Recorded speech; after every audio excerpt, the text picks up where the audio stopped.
ముందుకు ముందుకే సాగి వెళ్ళాలి కానీ వెనక్కి వెళ్ళడానికి వీలు లేదు. అందుకే పోయిన వారం ఎప్పుడో ఒక పాట పాడాను, ఆగిపోదు నా పాట గమ్యము చేరే వరకు. ఒక క్రైస్తవుడు ఆగిపోవటానికి వీల్లేదు. శ్రమలు వచ్చాయని, శోధనలు వచ్చాయని, ఇరుకులు వచ్చాయని, ఇబ్బందులు వచ్చాయని, కలవరం వచ్చిందని, అప్పులు ఉన్నాయని, కష్టాలు వచ్చాయని, బలహీనత వచ్చిందని, బాధ వచ్చిందని, ఎవరో ఏదో అన్నారని మందిరానికి మానుకోవటానికి వీల్లేదు. దేవుని పాదాలు వదిలిపెట్టి ఆగిపోవటానికి వీలు లేదు. ఎన్ని శ్రమలైనా, ఎన్ని శోధనలైనా, ఎన్ని కష్టాలైనా బాప్తిషన్ తీసుకునేటప్పుడు ఒక ప్రాణికి తీసావు, దేవునికి మాట ఇచ్చావు, అయ్యా నీతోనే ఉంటాను ఆఖరి వరకు మరణము దాకా అని. ఆ రోజు రూతు ఆగిపోలేదు. తను ప్రయాణం ఈయన ఆగిపోతే మోయాబు దేశంలోనే ఓర్పా వలె ఆమె గురించి కూడా మనం ఏమి చెప్పుకోవటానికి ఏమి ఉండేది కాదు. మరణమైన, కష్టమైన, నష్టమైన, బాధ అయిన నీ జనమే నా జనం, నీ దేవుడే నా దేవుడు. నువ్వేం తింటావో అదే తింటావు, నువ్వెక్కడ ఉంటావో అక్కడే ఉంటాను. ఒక్క మరణం తప్ప. అతమా, నయోమి, రూతు చెప్తుంది, ఒక్క మరణము తప్ప నిన్ను నన్ను వేరు చేసే అవకాశం లేదు. తావైనా బ్రతుకైనా నీతోనే అని ఆ రోజు బెత్లెహేముకు వచ్చింది. కాబట్టి ఈ రోజున రూతు గురించి మనం ఏదైనా చెప్పుకుంటే క్రీస్తు వంశ వాళ్ళు ఆమె పేరుంది. ఎంత భాగ్యం! ఒక మోయాబీరాలు, ఒక విగ్రహారాధికురాలు, ఒక అన్య జనుల్లోంచి వచ్చిన ఒక అమ్మాయి పేరు క్రీస్తు వంశ వాళ్ళు రాయబడిందంటే ఆమె జీవితంలో ఎన్ని కష్టాలు ఎదుర్కొందో ఆలోచించండి. భర్త లేనటువంటి అమ్మాయి. చదవండి నిర్గమాకాండం 14 అధ్యాయం 15 నిర్గమాకాండము 14 అధ్యాయం 15. అంతలో యెహోవా, నిర్గమాకాండం 14 అధ్యాయం 15 చదువు. నీవేళ నాకు మొరపెడుతున్నావు లేక ప్రార్థన చేస్తున్నావు? సాగిపోండి, చెప్పుము. చేయి చాపి దాన్ని పాయలుగా చేయము. అప్పుడు ఇశ్రాయేలు సముద్రం మధ్యన ఆరిన నేల మీద నడిచిపోవుదురు. దేవునికి స్తోత్రము కలుగును గాక. హల్లెలూయా. సాగిపోవుడి అండర్లైన్ చేసుకోండి. సాగిపోవటం అంటే వెనుదిరగకుండా ముందుకే వెళ్ళాలి. అది. ఇప్పుడు ఒక మీటింగ్ పెట్టాం, చాలా ప్రశాంతంగా సాగిందండి. ఏదైనా ఒక ఫంక్షన్ చేసాం, చాలా అద్భుతంగా ప్రశాంతంగా కొనసాగిందండి అంటారు. రోజులు చాలా త్వరగా కొనసాగిపోతున్నాయండి, గడిచిపోతున్నాయండి అంటుంటారు. అంటే ఆగిపోకుండా వెళ్ళిపోయేవాడే ఒక నిజమైన క్రైస్తవుడు. ఎక్కడ ఆగటానికి వీల్లేదు. ఇక్కడ ఏం జరిగింది మీకు తెలుసు. ఐగుప్తు దేశంలో మోషేను నాయకుడిగా నిలబెట్టి దేవుడు 10 తెగుళ్ళు పెట్టి ఇశ్రాయేలు ప్రజల మీద జాలిపడి వారి కన్నీరు చూసి, వారి బాధను చూసి, వారి వెట్టి చాకిరి చూసి వారిని ఏదొక విధంగా విడిపించాలి అని నిర్గమకాండం 3 అధ్యాయంలో మొదలో మోషేను దేవుడు దర్శించి ఎన్ని రకాలుగా మోషే తప్పించుకున్నా మోషేను పురికొలిపి ఎంకరేజ్ చేసి ప్రోత్సహించి, నేను నీకు తోడై ఉంటాను, నువ్వు నత్తివాడివైనా పర్వాలేదు, నీ అన్న ఆహారం ద్వారా మాట్లాడతాను అని చెప్పి 4వ అధ్యాయంలో మోషే ప్రయాణమై మిద్యాను దేశం నుంచి ఐగుప్తు దేశానికి రావటం మనం చూస్తాం. ఆ తర్వాత మోషే అనేకమైన అద్భుతాలు, ఇలా పెట్టుకుంటే కుష్ఠరోగం రావటం, ఇలా బయటికి తీస్తే మళ్ళా కుష్ఠరోగం పోవటం, కర్ర కింద పడేస్తే పాము కావటం, మళ్ళా పట్టుకుంటే తోకన పట్టుకుంటే కర్ర కావటం, ఇలాంటి అద్భుతాలు చూసినప్పుడు యెహోవా నిన్ను పంపించాడని నమ్ముతామని చెప్పినప్పుడు అప్పుడు ఇశ్రాయేలు ప్రజలకు మోషే అండగా నిలబడ్డాడు. ఇంచుమించు ఫరో దగ్గరికి వెళ్ళి నా ప్రజలను విడిపించు, మా దేవుణ్ణి మేము ఆరాధించుకోవాలి, మా దేవునికి ఉత్సవం చేయాలి, మా దేవుణ్ణి గణపరచాలి, మా దేవునికి పండగ చేయాలి అని చెప్పి 5వ అధ్యాయంలో మాట్లాడితే యెహోవా ఎవడో అని మోషేతో ఫరో మాట్లాడటం మనం చూస్తాం. యెహోవా ఎవడో నాకు తెలియదు, ఎవడు యెహోవా అనే మాట కూడా మనం చూస్తాం. దేవునికి వ్యతిరేకంగా లేచిన ఫరో గర్వము అహంకారం అణిచేలా దేవుడు 10 తెగుళ్ళు పెట్టి ఆఖరికి ప్రతి ఇంట్లో తొలిచూలు బిడ్డను చంపిపడేస్తాడు. ఆఖరి తెగులది. ఇశ్రాయేలు అందరూ కూడా దేవుని నమ్మి బయలుదేరారు. బయలుదేరి ప్రయాణమై వెళ్తూ ఉన్నప్పుడు ఫరో మరలా ఊరుకోలేదు. ఫరో హృదయం కఠినమైపోయింది.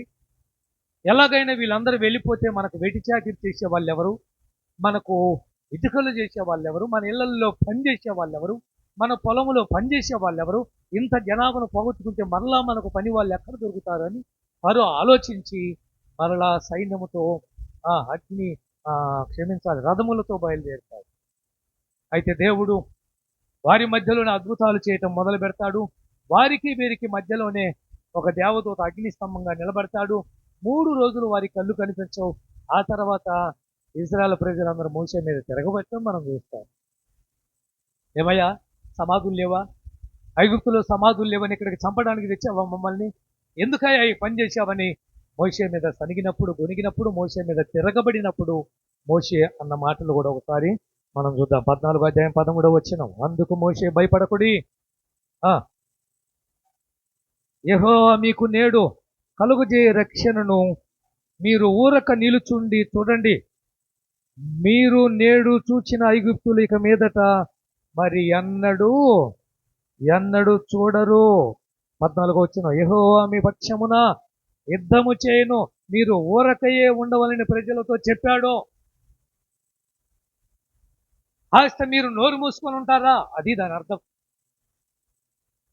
కొన్నిసార్లు సమస్యలు వచ్చినప్పుడు, అడ్డుగోడలు వచ్చినప్పుడు, ఆటంకాలు వచ్చినప్పుడు, అభ్యంతరాలు వచ్చినప్పుడు, అప్పులు ఉన్నప్పుడు, అనారోగ్యం ఉన్నప్పుడు, ఆపదలు వచ్చినప్పుడు, ప్రమాదాలు వచ్చినప్పుడు ఒక వ్యక్తికి కావాల్సింది ఏంటంటే ఓపిక, నోరు కుదురుగా ఉంచుకోవటం, నోరును అదుపు చేసుకోవటం. ఎందుకంటే ఆవేశంలో మాట్లాడే మాటలు ఏ దేనికైనా దారి తీయచ్చు, ఏ అఘాయిత్యమైన చేసుకోవచ్చు. ఏమండి, ప్రమాదకరమైనటువంటిది నాలుక. కాబట్టి ఆ రోజు ఐగుప్తులో నుంచి బయలుదేరి వచ్చిన ఇశ్రాయేలు ప్రజలు ఎన్ని రకాలుగా మాట్లాడి ఉంటారు, ఎన్ని విధాలుగా మోషేను చిత్రవద చేసి ఉంటారు. ముందు ఎర్ర సముద్రం ఉంది, వెనక శత్రువులు ఉన్నారు. ఇప్పుడు ఎటు వెళ్ళాలి మనమో, ఏం చేయాలి ఇప్పుడు మనమో? ఏమయ్యా మోషే, ఎందుకు ఇలాంటి పని చేశావు? మా సావేదం మేము తెచ్చేవాళ్ళం కదా, అక్కడే బాగుంది అన్నట్టుగా మాట్లాడుతున్నారు. దేవుడు విడిపించాడు, 10 తెగుళ్ళు పెట్టాడు, ఎన్నో అద్భుతాలు చూసిన వీరి విశ్వాసం ఏమైంది? వీరికున్న నమ్మకం ఏమైంది? ఆలోచించండి ఒకసారి. ఎన్ని కార్యాలు వాళ్ళు చూశారు. ఒడిగండ్లు కురవటం చూశారే, నీళ్లు రక్తంగా మారిపోయాయే, ప్రతి ఇంట్లో కప్పలు దోమలు ఉన్నాయే, ఎన్ని మహిమ కార్యాలు చూశారు. ఆఖరి తెగులు గొర్రెపిల్ల రక్తం ఉన్న ప్రతి ఇండ్లు క్షేమంగా ఉంది. గొర్రెపిల్ల రక్తము లేని ఇళ్లలోకి త్వరపడి మరణదూత ప్రతి తొలిచూలు బిడ్డను అంటే గొర్రెలు, మేకలు, ఆవులు, ఎద్దుల్లో అన్నిట్లో తొలిచూలు చచ్చిపోయారు. ఐగుప్తు దేశమంతా మరణ ఘోష, రాత్రి ఘోష అయ్యో అని ఏడుపు. అలాంటప్పుడు క్షేమంగా కాపాడాడే ఇప్పుడు నిన్ను కాపాడా? అప్పుడు తోడై ఉన్న దేవుడు ఇప్పుడు నీకు తోడై ఉన్నాడా? ఏమైంది విశ్వాసం? 78వ కీర్తన చదువుకోండి. మీరందరూ ఇంటికి వెళ్ళాక నిదానంగా 78వ కీర్తన కూర్చొని క్షుణ్ణంగా చదవండి.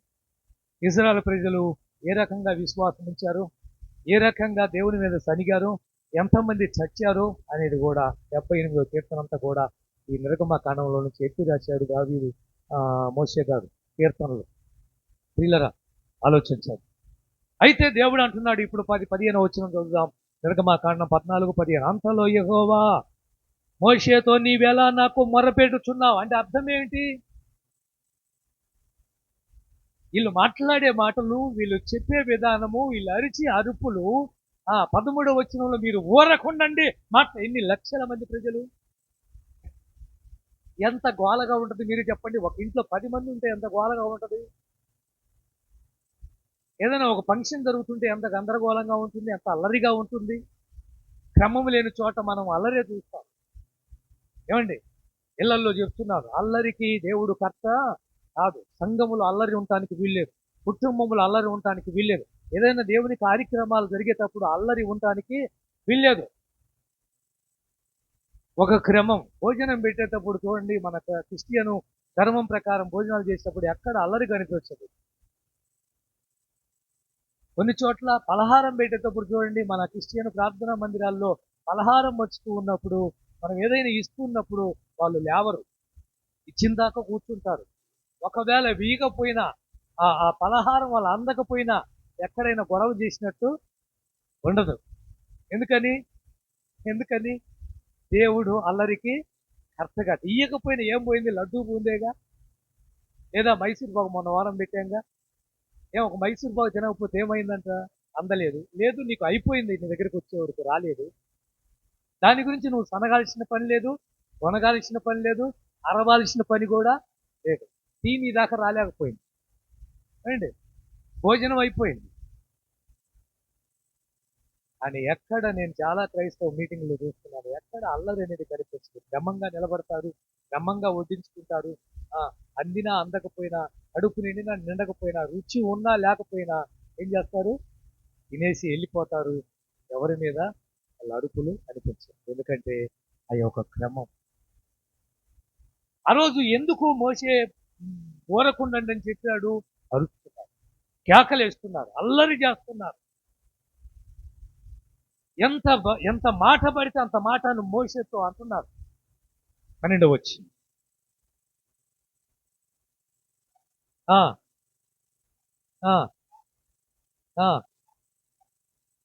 నీతో చెప్పిన మాట ఇదే కదా, మేము ఈ అరణ్యంలో చచ్చుట కంటే ఏంటి ఏంటి ఏంటంటే అయ్యా మోసే నీకు దండం పెడతామో, అది దాని అర్థం.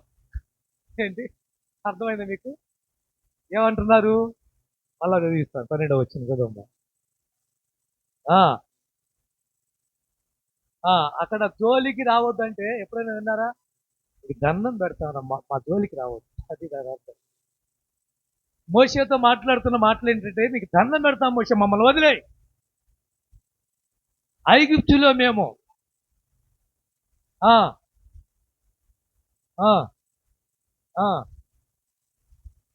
అక్కడే బాగుంది మాకు. ఏమి దారుణం!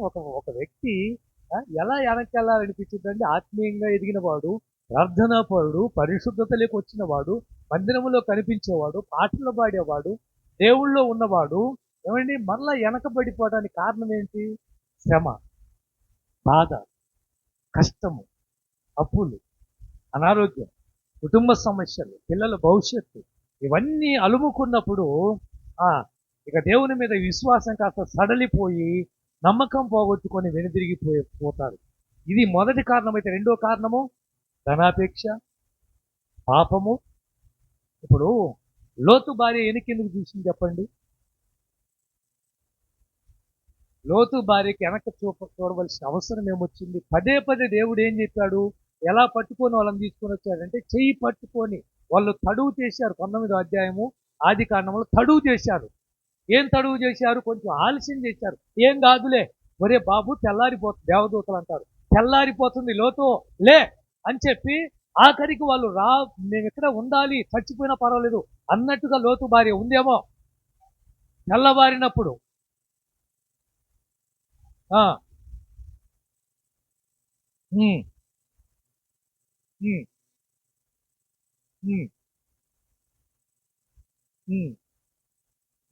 వద్దులేమ్మా, చెయ్యి పట్టుకొని అని వచ్చిన ఉంటుంది చూడు, అక్కడ చెయ్యి పట్టుకొని, దేవదూతలు చెయ్యి పట్టుకొని. 19వ అధ్యాయము ఆది కాండం 19వ అధ్యాయము 16వ వచ్చిన, అతడు తడువు చేసిన అప్పుడు అతని మీద యెహోవా కనికర పరుట వలన మనుషులు అతని చేతిని, అతని భార్య చేతిని, అతని 2 కుమార్తెల చేతులు పట్టుకొని. చూడండి దేవుడు ఎంత అద్భుతకరుడో. చేతులు పట్టుకొని వారిని బయటికి తీసుకుని వచ్చి, మీరు వెనుదిరిగి చూడొద్దు. మోసే లోతు అంటాడు, మేము అంత దూరం వెళ్ళమాడు, చిన్న ఊరుంది అక్కడికి వెళ్తామంటే, సరేపా నీ ఇష్టమే, అక్కడ దాకా వెళ్ళు, కానీ దయచేసి వెనుదిరిగి చూడొద్దు. పదే పదే చెప్పినప్పటికీ కూడా వెనుదిరిగి చూడటానికి కారణం ఏమిటి? లోతు భార్య వెనక్కి ఎందుకు చూసింది? వెనకబడి ఎందుకుంది అసలు?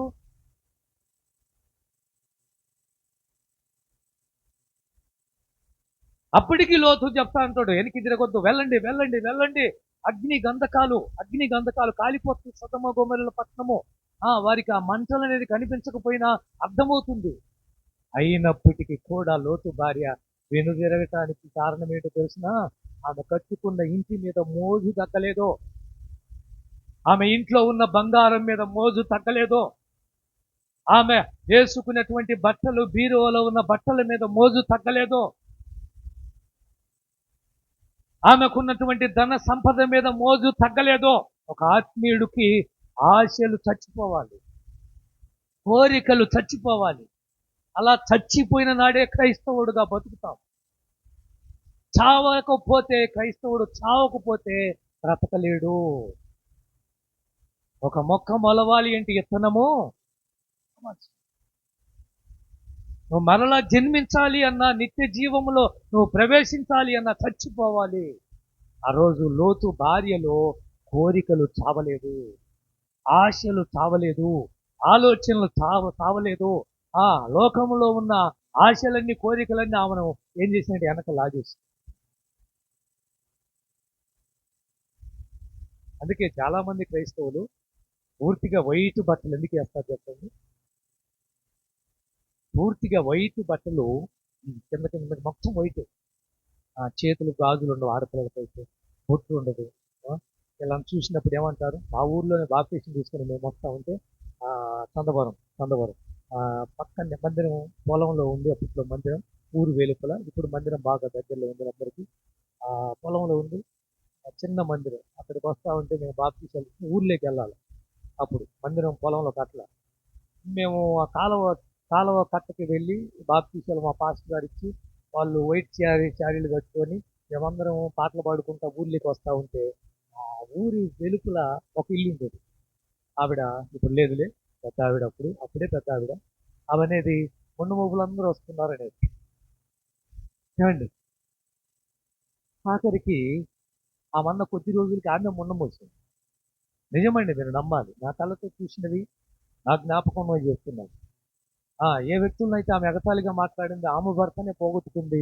చాలా కాలం ఆ మొండమొప్పినే ఉండిపోయింది, ఎడవరాలుగానే ఉండిపోయింది. వాస్తవానికి ఎందుకు వైట్ బట్టలు ఎందుకు వేస్తారు అంటే, మేము అన్నిటిని వదిలిపెట్టి దేవునికి సమర్పించుకుంటున్నాము. అది దాని అర్థం. అంటే ప్రశాంతతకు, శాంతికి గుర్తు, పరిశుద్ధతకు గుర్తు. వైట్ దేని గుర్తు? పరిశుద్ధతకు గుర్తుగా వైట్ వేసుకుంటారు. అట్టని వైట్ బట్టలు వేసుకున్న వాళ్ళందరూ పరిశుద్ధులని మీరు మళ్ళా మోసపోతారు. అర్థమైంది మీకు? ఒక అతను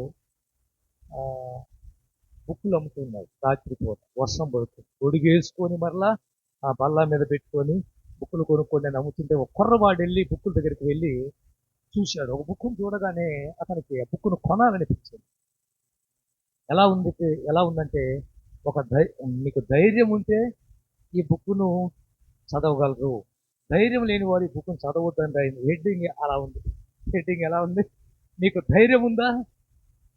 ధైర్యం ఉంటే నువ్వు చదవగలిగితే కొను, లేకపోతే వద్దన్నట్టుగా ఉంటుంది కదా. ఇతనికి దాని మీద ఆకర్షణ కలిగింది. ఏం బుక్ అసలు తీసుకోవాల్సిందని వచ్చి ఈ పెద్ద ఆయన అడిగాడు. ఎంత బుక్ అంటే 3000 రూపాయలు. అయినా ఈ బుక్ నువ్వు కొనలేవు, కొన్నా నువ్వు చదవలేను, ఇది అంత ధైర్యం లేదులే, నీకు నేను అమ్మను పో అన్నాడు. అదేంటి అలా అంటావు? సరే నీకు అమ్ముతాను, ఒక షరతు. 3000 రూపాయలు దాన్ని 2900కే ఇస్తాను, అంటే 100 రూపాయలు డిస్కౌంట్ ఇస్తాను నీకు. అయితే నువ్వు చేయవలసింది ఏంటంటే, దయచేసి ఆఖరి పేజీ మాత్రం చూడటానికి వీల్లేదు, చదవటానికి వీల్లేదు. నాకు మాటి, అలా అయితే నీకు అమ్ముతాను. ఓకే, నేను మాట ఇస్తున్నాను, ఆఖరి పేజీ చూడను, చదవను అని చెప్పి 2900 పెట్టి బుక్ కొని ఆ రాత్రి అంతా 2-3 గంటలు పట్టింది ఆ బుక్ చదవటం. చాలా అద్భుతంగానే ఉంది బుక్. చదివి చదివి చదివి అలసిపోయాడు. 2 రోజులు అయిపోయింది, 3 రోజులు అయిపోయింది, వారం రోజులు అయిపోయింది. మనకున్న నైజం ఏంటి? ఏది చూడొద్దంటే అది, ఏది చేయొద్దంటే అది చేస్తాం. పెద్ద ఆయన ఆఖరి పేజీ ఎందుకు చూడొద్దు అన్నాడు, ఎందుకు చదవద్దు అన్నాడు. అసలు చూస్తే ఏమైతే ఆయనకు మాట పక్కన పడేశాడు. చిన్నగా ఆఖరి పేజీ చూసి, ఈ బుక్ వెల 30 రూపాయలు అనుకుంది. ఎంత ఉంది? ఎంత రేటు? అది మోసం చేయటం. ఎందుకు చెప్పాను ఈ మాటలు? ఎందుకని ఇప్పుడు ఇది ఎందుకు వచ్చింది? అది అది అతని క్రైస్తవులందరినీ నమ్మకండి. అండి, బాగున్నారు, శుద్ధంగా కనిపిస్తున్నారు, పైన మాత్రం బాగానే కనిపిస్తారు, అంతా మోసం కదా. అతని ప్రతి క్రైస్తవుని నేను అంటానికి వీల్లేదు. పరిశుద్ధులు ఉన్నారు, పవిత్రంగా బతుకుతున్న వారు ఉన్నారు. దయచేసి మనుషులను మాత్రం నమ్మకండి. వినండి, సాగిపోవలసిన వారు ఆ రోజు మోసే దేవునికి మొరపెడుతున్నారంటే వాళ్ళు ఎంత బాధ పెట్టారో. యెహోవా ఏంటిది, నిజంగా మేము ఐగుప్తుల చేతిలో మరలా ఫరోకు బానిసలుగా వెళ్లాల్సిందే, అన్నప్పుడు అక్కడ రాయబడిన మాట నిర్గమకాండానికి వెళ్ళండి, 15వ అధ్యాయము క్షమించాలి, 14వ అధ్యాయం 15వ వచనం. అంతలో అంటే ప్రార్థన చేస్తా ఉన్నాడు, మొరపెడుతున్నాడు, దేవునికి విజ్ఞాపన చేస్తున్నాడు, ఏదో ఒకటి చెయ్యి ప్రభువా, వీళ్ళందరూ నా మీద పడుతున్నారు, ఏదో ఒకటి చెయ్యి. అంతలో యెహోవా మోషేతో, నీవెలా నాకు మొరపెడుతున్నావో సాగిపోయింది. నువ్వు ముందుకు వెళ్తే ద్వారాలు తెరవబడతాయి, నువ్వు ముందుకు వెళ్తే మార్గం సరళంగా అవుతుంది, నువ్వు ఆగిపోతే పని జరగదు. ఆ రోజు ఎక్కడ దావీదు వెళ్ళి నిలబడ్డాడు కాబట్టి యుద్ధం జరిగింది. నిలబడేవాడు కావాలి ముందు. గొల్యాతుని ఎదిరించాలంటే 40 రోజులు ఒక్కడు బయటికి రాలే, మగ పురుగు తెలుసా మీకు? భీతితో భయముతో గొల్యాతును చూస్తే, వాడి రూపాన్ని చూస్తేనే వణికిపోతున్నారు, గజ్జ గజ్జ గజ్జ వణికిపోతున్నారు. భార్యలుండి, ఏం మగాడివరా నువ్వు, బయటికి వెళ్ళరా, నెట్టినా కూడా మాకొద్దు, మీకు దండం పెడతాను, చచ్చిపోతాం వాడి చేతులు అన్నట్టుగా ఉంది ఆ వారం. 40 రోజులు భీతితో ఉన్నప్పుడు, ఆ 40 రోజుల్లో దావీదు రాకముందు ఏ ఒక్కడైనా ప్రభువు మీద విశ్వాసం కలిగిన వాడు నిలబడినా దావీదు ఎదుర్కొన్నట్టుగానే గొల్యాతును ఎదుర్కొనేవాడు దేవుడు తెలుసా. సాగిపో, ముందుకు సాగిపో. ఆ రోజు గొల్యాతు ముందు కేవలము దావీదు నిలబట్టమే చేశాడు. కార్యము యుద్ధము యెహోవా జరిగించాడు. ఒడిశాల్లో రాయి పెట్టి కొట్టడం మనం చూసాం, కానీ కొట్టింది ఎవరో? ఒడిశాల్లో ఉన్న రాయి ఎట్ట చంపుతాయి. దేవుడు కొడితే దెబ్బకు చచ్చుడు. 14వ అధ్యాయం సంఖ్యాకాండం 14వ అధ్యాయము 42వ వచనం.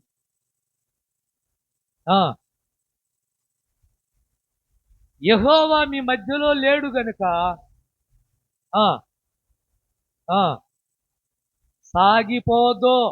దేవుడు లేకుండా సాగిపోవద్దు, దేవుడు లేకుండా ముందుకు వెళ్ళొద్దు, దేవుడు లేకుండా ఏం కాదులని అడుగులు వేయొద్దు. దయచేసి ఆ రోజు దేవుడు చెప్తున్నాడు మోషే ద్వారా, మీరు వెళ్ళొద్దు, మీరు సాగిపోవద్దు, యెహోవా మీ మధ్యలో లేడు, దేవుడు మీతో రావటం లేదు. వెళ్ళావా హతమైపోతావు శత్రువు చేతిలో, వెళ్ళావా ప్రమాదానికి గురై చస్తావు అక్కడే, తిరిగి క్షేమంగా రాలేవో. దేవుడు ఉండాలి, అందుకే దేవుడు మనతో రావాలి. దేవుడు మనతో వస్తే అద్భుతం జరుగుతుంది, దేవుడు మనతో ఉంటే అద్భుతం జరుగుతుంది. మొన్న ఎప్పుడో మీకు ఒక చిన్న ఉదాహరణ చెప్పాను. ఆ తల్లి అంటుందమ్మా, 9 గంటలు అయిపోయింది, నువ్వు దయచేసి వెళ్ళొద్దమ్మా. ఏం ఫ్రెండ్స్, ఎదిగిన దానివి, పరిస్థితులు బాగోలేవు, రోజులు బాగోలేవు, నువ్వు బయటికి వెళ్ళి ఏ బర్త్డే 12 గంటల దాకా అక్కడ ఉంటే ఏం జరుగుతుందో తెలియదమ్మా అంటే, ఏం లేదు మమ్మీ, అందరూ ఆడపిల్లలమే, ఇబ్బంది ఏం లేదు. ఆఖరికి కారు దాకా వచ్చింది. నాకెందుకో మంచిగా అనిపించడం, మనసు ఎందుకో బాగోలేదమ్మా, నువ్వు వెళ్తావు, నాకు నచ్చటం లేదని ఆ తల్లి పోజాడింది. వెళ్ళా కారులో ఎక్కేసింది ఆ కూతురు.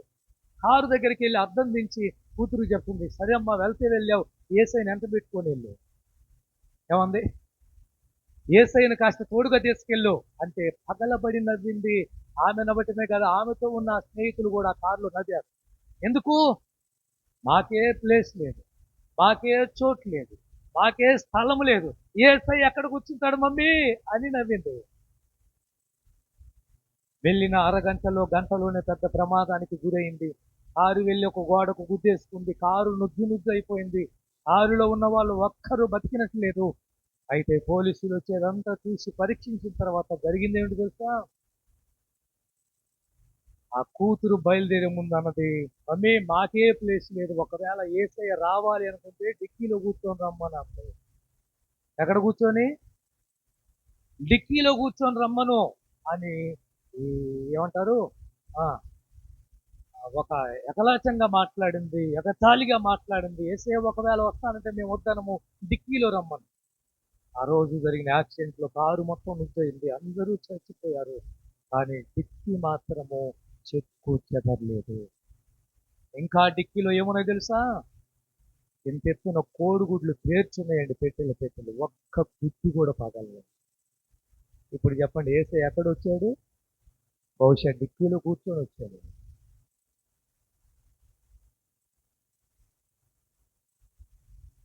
ఇప్పుడు మోషే అంటున్నాడు, మీరు సాగిపోవద్దు, ఆగి వెళ్ళారా చచ్చిపోతారు, శత్రువుల చేతులు హతమైపోతారు.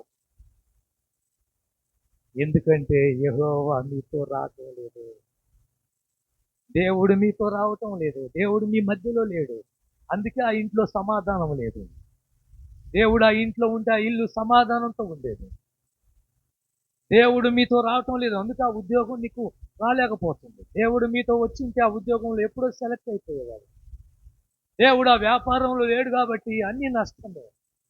దేవుడు మీ బిడ్డలతో లేడు కాబట్టి అంతా ఇబ్బందికరమే. ప్రియమైన దేవుని బిడ్డలారా, అందుకే మొన్న నేను ప్రయాణం వెళ్ళేటప్పుడు హడావుడిగా వెళ్ళేది ప్రార్థన చేసుకున్న వెళ్ళటం వల్ల ఎంత ప్రమాదానికి గురయ్యాను. యెహోవా నాతో రా అని చెప్పి నేను వెళ్ళేవాడిని. ఆ రోజు నా పాస్టర్ మంది ప్రార్థన చేసుకున్నారా మీరు అంటే అని వెళ్ళిపోయాను. ఆ రోజు కింద ప్రార్థన చేసుకుని ప్రభువా నాతో రా అంటే ఒకవేళ ఆ ప్రమాదం దాకా వెళ్లకుండా కాపాడేవాడు. ఏదేమైనప్పటికీ మీరందరూ ప్రార్థన చేశారు, ఎంత త్వరగా నేను కోలుకుంటాను అనేది అసలు అద్భుతం. ఇది ఆశ్చర్యమే, నాకే ఆశ్చర్యంగా ఉంది. ఇంత త్వరగా ఈ గాయాలు మానిపోవట్లేదు, ఇంత త్వరగా నిలబట్టలేదు. దేవునికి స్తోత్రము కలుగును గాక. హల్లెలూయా. ఒక మాట, సంఖ్యాకాండం 12వ అధ్యాయం సాగిపోవట కొన్ని విషయాలు మీకు చూపించి, అసలు విషయానికి నేను ఈ వారం వెళ్ళలేకపోవచ్చు, పర్వాలేదు, కొన్ని వచనాలు మీకు చూపించి ముందుకు వెళ్ళిపోతాను. 12వ అధ్యాయం 15వ వచనం, సంఖ్యాకాండం 12:15. కాబట్టి మిరియాము 7 రోజులు మిరియాము మరలా చేర్చబడే వరకు సాగవద్దు. మిరియాము ఏం చేసింది? మోషేను ఎగతాళిగా మాట్లాడింది. మోషేను కాదు, మోషే భార్యనే మాట్లాడింది. భర్త ఎన్నుకోబడిన వాడైనప్పుడు తప్పకుండా భార్య కూడా ఎన్నదగినదే. దేవుడు ఎన్నుకున్న ఆవిడే, తెలుసా మీకు? ఆ రోజు మోషే భార్య తీసి పారేసి ఆవిడ కాదండి. ఏం పేరు ఆమె పేరు? మోషే భార్య పేరు ఏం పేరు? సిప్పోరా. ఇద్దరు సిప్పోర్లు ఉన్నారు కదా బైబిల్లో, అననీయ సప్పీరా. సప్పీరా సిప్పోరా చదవండి. 5వ అధ్యాయం అపోస్తుల కార్యాలు. సప్పీరేనా? ఒకసారి చదువు చూద్దాం. అపోస్తుల కార్యాలు 5వ అధ్యాయం మొదటి వచనం.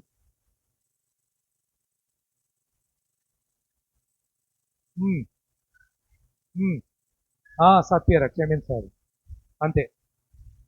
మోషే భార్య పేరు సిప్పోరా. ఏమైనా ఇంత ఇంత తీసి పడేసే వ్యక్తి అయితే కాదు ఈవిడ. మోషేకు ఒక అద్భుతమైన భార్య. ఎలాంటి భార్య అంటే, భర్త సావు బ్రతుకుల్లో ఉంటే దేవుడే భర్తను చంపేస్తూ ఉంటే ఆ సత్రములో మోషేను చంపాలి అని యెహోవా దిగొస్తే దీనికి కారణం ఎవరు అని తెలుసుకొని వెంటనే ఒక రాయిని పగలగొట్టి తన 2 కుమారులకు సున్నతి చేసిన ఒక అద్భుతమైన గుణవతైన సుబుద్ధి కలిగిన తెలివి కలిగిన జ్ఞానం కలిగిన ఒక భార్య. జ్ఞానవంతురాలు తన ఇల్లు.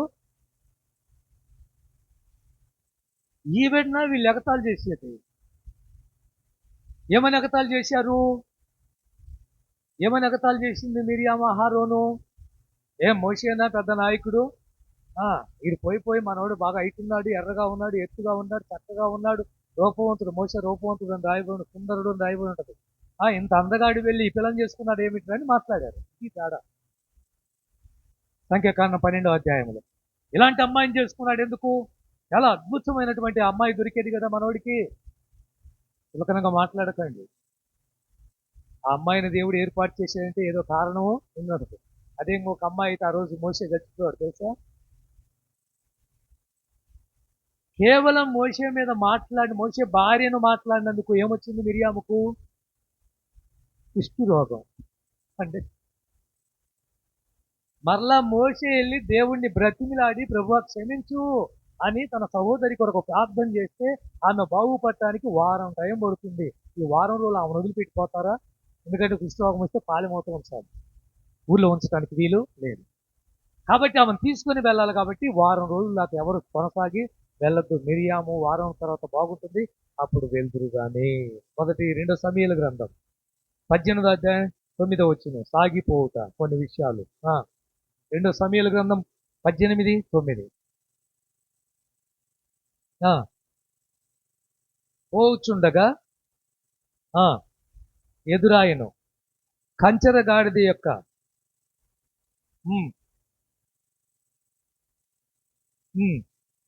అతని తల చెట్టుకు తగులుకున్నందున అతడు ఎత్తబడి భూమికి మధ్యన వేలాడుతున్నాడు. కంచెర గాడిద సాగి వెళ్ళిపోయిందండి. వాస్తవానికి గాడిద గురించి చెప్పాలంటే ఆ రోజు బిలామును కాపాడింది గాడిదే, తెలుసా ఏమండి? గాడిద తన సొంత యజమాని తెలుసంట గాడిదకు. నేను మొన్న ఒక వీడియో చూస్తున్నప్పుడు, ఒకసారి చూస్తున్నప్పుడు అందులో ఒక ఆవును అమ్మేశాడు. పాప ఏ ఇబ్బంది వచ్చిందో ఆవు బిడ్డను అమ్మేశాడు. తనకేం ఇబ్బంది వచ్చిందో తెలియదు, అమ్మేశాడు. అమ్మేస్తే ఆ బిడ్డను తీసుకొని ఆ కొనుక్కున్నవాడు ఆవును తీసుకొని వెళ్ళిపోతున్నాడు. అంత దూరం వెళ్ళిన తర్వాత బిడ్డను వదిలిపెట్టి ఆవు మరలా యజమాని దగ్గరికి వచ్చి ఆయన్ను అలా మన బిడ్డలను ఎలా వాటేసుకుంటూ అలా వాటేసుకొని అది ముద్దాడి కాసేపు ఆయన దగ్గర కూర్చొని ఆశ్చర్యపోయింది. నిజంగా పశువుల్లో ఎంత అండి ఎక్కడి నుంచి వచ్చిందో, నన్ను ఇంతకాలం కాపాడావు, ఇంతకాలం నన్ను పోషించావని ఆవు వెనక్కి రావచ్చు. నాకు నిజంగా ఒళ్ళు పొలకరించింది చూసిన. వాస్తవానికి ఆ విషయాలేమను గాడిద కాపాడేదే. ఎందుకు సాగి వెళ్ళింది? వీడు చేసే పిచ్చి పనులు గాడిదకు కూడా ఏమైంది? ఇష్టం లేకుండా పోయింది. ఏం చేశాడు? కని పెంచిన తండ్రినే తిరుగుబాటు చేసినవాడు. ఏమండి? దావీదును అనేక మందికి మహారాజు అని చెప్పుకున్న దావీదును ఊళ్ళో లేకుండా అడవుల్లోకి తరిమేసిన ఒక కొడుకు ఇతను. రాజ్యం కోసం, పదవి కోసము, పదవి అమోహం కోసము, ఏమండి పలుకుబడి కోసము, అధికారం కోసం ఏమైనా చేస్తారా? ఈరోజు జరుగుతుంది అదే కదా. తల్లినైనా చంపుతున్నారు, డబ్బు కోసం తల్లినైనా చంపుతున్నారు, ఎంతకైనా తెగిస్తున్నారు, ఆఖరికి స్నేహితులను కూడా ప్రాణాలు ఇస్తున్నారు. ఆ రోజు అధికారం కోసం, పదవి కోసం కన్న తండ్రినే చెప్పులు లేకుండా పరిగెత్తేలా చేశాడు అభిషాలేమో అందగాడు. ఎంత అందగాడంటే ఒక ఆడపిల్లకు జుట్టు ఎలా పెంచుకొని ఉంటుందో అలా ఉంటుంది ఆయన జుట్టు. ఏ జుట్టును చూసి మురిచిపోయాడో, ఏ అందాన్ని చూసి మురిచిపోయాడో, ఏ జుట్టును చూసి ప్రతిసారి అద్దం ముందు ఎంత అద్భుతంగా ఉంది అనుకున్నాడో అదే జుట్టు అతని తండ్రి. మస్తాకి వృక్షం కింద నుంచి గాడిద వెళ్తూ ఉంది. అది ముళ్ళ కంప, రేగ్ కంప ఎలా ఉంటుందో అలాంటిది ఉండమాట. ఆ జుట్టును కమ్మేసింది, జుట్టును లాగేసింది. మనిషి వేలాడుతున్నాడు, గాడిద వెళ్ళిపోయింది. గాడిద వాస్తవానికి అక్కడే ఉన్నట్లయితే అతను చిన్నగా లాక్కునేవాడు. కాపాడేది. నీ తండ్రికి చేసినటువంటి పనికి శిక్ష ఇదే. ఈలోపు యావాబు వచ్చాడు, సైన్యాధిపతి వచ్చాడు, అలా నరికేశాడు. అభిషేకం చచ్చిపోయాడన్న కబురు దావీదుకి తెలిసింది. దావీదు అయ్యో అభిషేకం అని అరవటం మనం చూస్తాం. దేవునికి స్తోత్రము కలుగునుగా. హల్లెలూయా. 2వ దినవృత్తాంతాల గ్రంథం 20వ అధ్యాయం 27వ వచనం. 2వ దినవృత్తాంతాల గ్రంథం 20వ అధ్యాయం 27వ వచనం.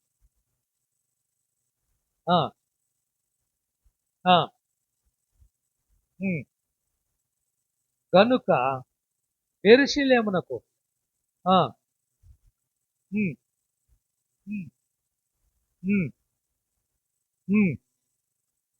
సాగి వెళ్ళను. అప్పటి వరకు ముందుకు వెళ్ళలేకపోయారు. యెహోషాపాతు దేవుణ్ణి మహిమపరిచిన వాడు, దేవునికి ప్రార్థన చేసిన వాడు, ఉపవాస దినాన్ని ప్రకటించిన వాడు 20వ అధ్యాయంలో ప్రియులరా. అయితే కొన్ని దేశాల వాళ్ళు వచ్చి యెహోషాపాతుని తిరగబడినప్పుడు యెహోషాపాతు ప్రార్థన చేసి భయపడొద్దు అని చెప్పి ఆ ప్రార్థన అద్భుతంగా జయం కలిగించింది. ఎంత జయం అంటే దేవుడే వచ్చి శత్రువుని చదువుతాడు. ఒక్కడు బతుకున్నట్టే. కారణం పాటలు పాడే వాళ్ళని ఒక గ్రూపును పెట్టాడు, ప్రార్థన చేసి ఒక గ్రూపును పెట్టాడు, దేవుని మీద పూర్తిగా నమ్మకం ఉంచాడు. నీవు తప్ప మాకు దిక్కు లేదని చెప్పాడు. 20వ అధ్యాయం 12వ వచనంలో నీవు తప్ప నాకు దిక్కు ఉందా లేదా?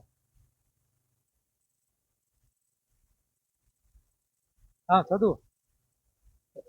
మా దేవా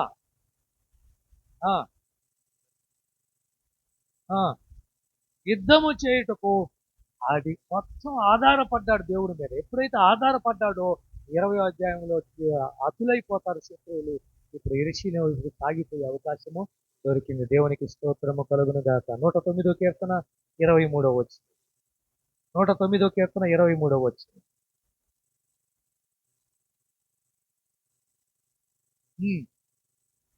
ఉమ్, ఏమంటున్నారు? ఎలా ఉంది? సాగిపోయిన నీడ వలె క్షీణించే కిందే ఉంది.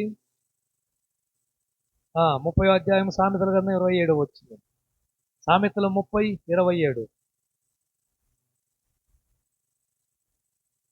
ఆ, ఆ, అయినను అవన్నీ ఎలా సాగిపోతాయి? ఒక క్రమశిక్షణ. ఇందాక చెప్పాను, ఒక క్రమం క్రైస్తవుడు. మిడతలకు రాజు లేడు, చెప్పేవాడు లేడు, నాయకుడు లేడు, అయినా ఒక క్రమంగా ఈ సాగి వెళ్ళిపోతున్నారు. ఈరోజు మనం చెప్పేవాళ్ళు ఉన్నారు, మోటివేషన్ చేసే వాళ్ళు ఉన్నారు, ఇలా వెళ్తే నువ్వు బాగుపడతావని చెప్పేవాళ్ళు ఉన్నారు, ఇలా ఉంటే బాగుంటావని చెప్పేవాళ్ళు ఉన్నారు. అయినప్పటికీ కూడా మన దగ్గర ఏమి లేదు, క్రమశిక్షణ అనేది లేకుండా పోయింది. దేవునికి స్తోత్రము కలుగును గాక. హల్లెలూయా. ఆ రోజు యేసు ప్రభు శిశువులు అందరూ కలిసి వెళ్తూ ఉంటే పొలంలోంచి వెళ్ళాల్సి వచ్చింది. పొలంలోంచి సాగి వెళ్తుండగా, ఎక్కడది? మార్కు సువార్త 2వ అధ్యాయము 23వ వచనం. అయిపోయింది, ముగింపులోకి వచ్చేసాను. మార్కు సువార్త 2వ అధ్యాయం 23వ వచనం. విశ్రాంతి దినమున వెళ్ళుచుండగా సాగిపోతే ఏం చేశారు? వెన్నులు తుంచుకొని తినటం చూసి మీ శిశువులు ఇదేం పని అన్నట్టుగా కొంతమంది మాట్లాడటం కూడా మనము చూస్తాం. యేసు ప్రభు చివరిసారి యెరూషలేముకు సాగి వెళ్ళినట్టు బైబిల్లో ఉంది. 19వ అధ్యాయంలో సువార్త 25వ వచనం.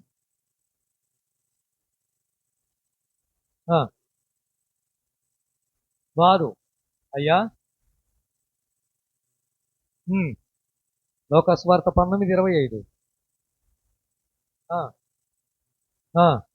అయ్యా ఇగాదే యేసు ప్రభు చివరిసారిగా సాగి వెళ్ళినట్టు ఎక్కడది? సరే వదిలేయండి. లోకస్వార్త 2వ అధ్యాయం 44వ వచనం.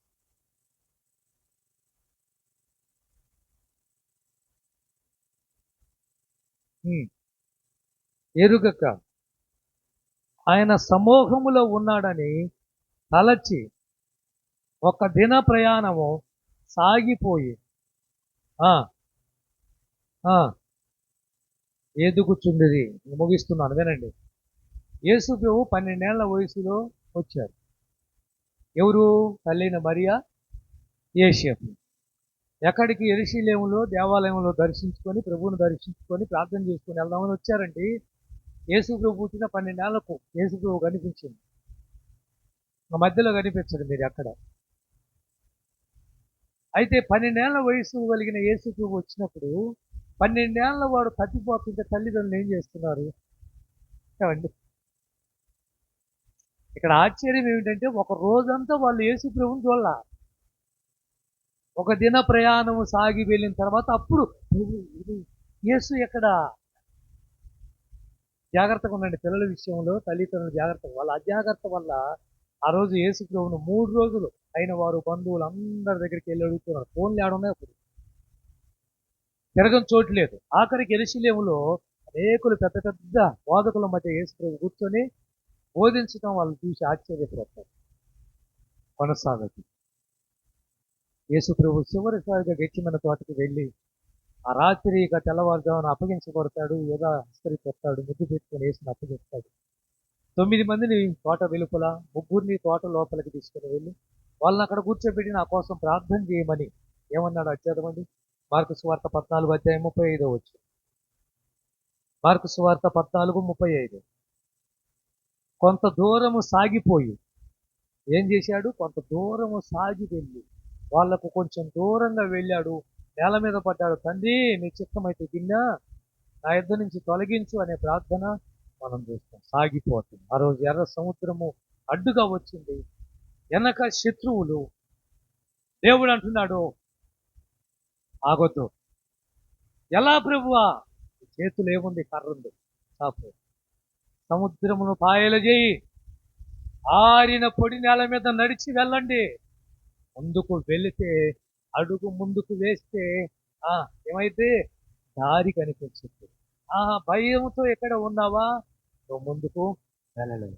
సాగిపోవుట అనే అంశం వచ్చే వారం వీలైతే, ప్రభు చిత్తమైతే, 3 విషయాలు మీతో అద్భుతంగా ఎందుకు ఎవరిని విడిచి సాగి వెళ్ళాలి, ఎవరిని విడిచిపెట్టి సాగి వెళ్ళాలి, ఏమి విడిచిపెట్టి సాగి వెళ్ళాలి, ముందుకు వెళ్ళాలనే విషయాలు వీలైతే వచ్చే వారం లేదా వచ్చే వారం మీతో పంచుకుంటాను. దేవుడి మాటలను ఆశీర్వదించి దీవించును గాక. ప్రార్థన చేసుకుందాం. మన మధ్యలో ఉన్న రాజేశ్వరి ప్రార్థన చేసి